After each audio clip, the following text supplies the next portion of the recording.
മൈൻഡിലാണ് ഞാൻ പോയത് തന്നെ. പക്ഷെ എനിക്ക് കിട്ടിയ റീറ്റൈനേഴ്സ് വേറെ ആയിരുന്നു. ഞാൻ കാണിച്ചു തരാം. ഇതാണ് എനിക്ക് കിട്ടിയിട്ടുള്ള റീറ്റൈനേഴ്സ് എന്ന് പറയുന്നത്. ഞാൻ വെച്ച് കാണിച്ചു തരാം.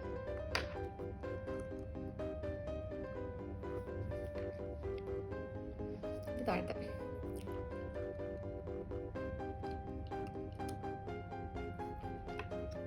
അപ്പോൾ ഇതാണ് എനിക്ക് കിട്ടിയ റീറ്റൈനർ. പക്ഷെ എനിക്ക് അത്ര ബുദ്ധിമുട്ട് കാര്യങ്ങളൊന്നും തോന്നുന്നില്ല. എന്തോ വായിലുണ്ട് എന്നൊരു ഫീലിങ്സ് ഉണ്ട്. അതുപോലെ തന്നെ വർത്താനത്തിൽ കുറച്ച് കുഴച്ചിൽ ഫീൽ ചെയ്യും. അത് ഒരു പരിധി വരെ നമുക്കത് അഡ്ജസ്റ്റ് ചെയ്യാവുന്നേ ഉള്ളൂ, കുഴപ്പമില്ല.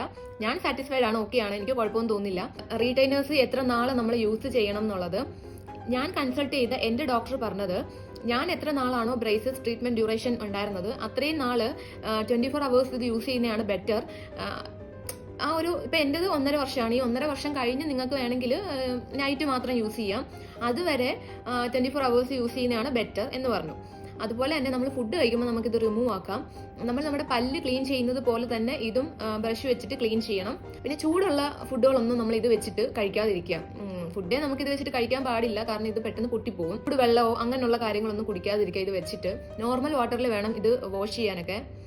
ഇത് വെച്ചതിന്റെ അന്ന് എനിക്കൊരു പെയിൻ ഉണ്ടായിരുന്നു. ഫസ്റ്റ് ഡേ എനിക്ക് കുറച്ചത് ഡോക്ടർ ഓൾറെഡി എന്നോട് പറഞ്ഞു, ഫസ്റ്റ് ഡേ എന്തെങ്കിലും ഒരു ഇറിറ്റേഷൻ ഉണ്ടാവും, പെയിൻ ഉണ്ടാവും, അത് കുഴപ്പമില്ല, മാറിക്കോളും. എനിക്ക് ഫസ്റ്റ് ഡേ മാത്രമേ പെയിൻ ഉണ്ടായിരുന്നുള്ളൂ. പിന്നീട് എനിക്ക് അങ്ങനെ പ്രശ്നമൊന്നും തോന്നിയില്ല. പിന്നെ എന്തോ വായിലുണ്ട് എന്നൊരു ഫീലിങ്സ് ഉണ്ട്, അല്ലാണ്ട് ഒരു പ്രശ്നങ്ങളും ഇല്ല. പിന്നെ മറ്റേ റീറ്റൈനർ പ്രതീക്ഷിച്ച് പോയിട്ട് എനിക്ക് ഇത് കിട്ടിയപ്പോൾ കുറച്ചും കൂടെ ഒരു ബെറ്റർ ആയി എന്ന് എനിക്ക് തോന്നി. റീറ്റൈനറിനെക്കാട്ടിലും കുറച്ചും കൂടെ നമുക്ക് പുറത്ത് ആർക്കും അങ്ങനെ പെട്ടെന്ന് മനസ്സിലാവില്ല. ഇതെല്ലാം എൻ്റെ മാത്രം എക്സ്പീരിയൻസ് ആണ് ഞാനിവിടെ ഷെയർ ചെയ്തത്. വീഡിയോ കാണുന്ന എല്ലാവരും ഫോളോ ചെയ്ത് സപ്പോർട്ട് ചെയ്യുമല്ലോ. അപ്പോൾ പുതിയൊരു വീഡിയോ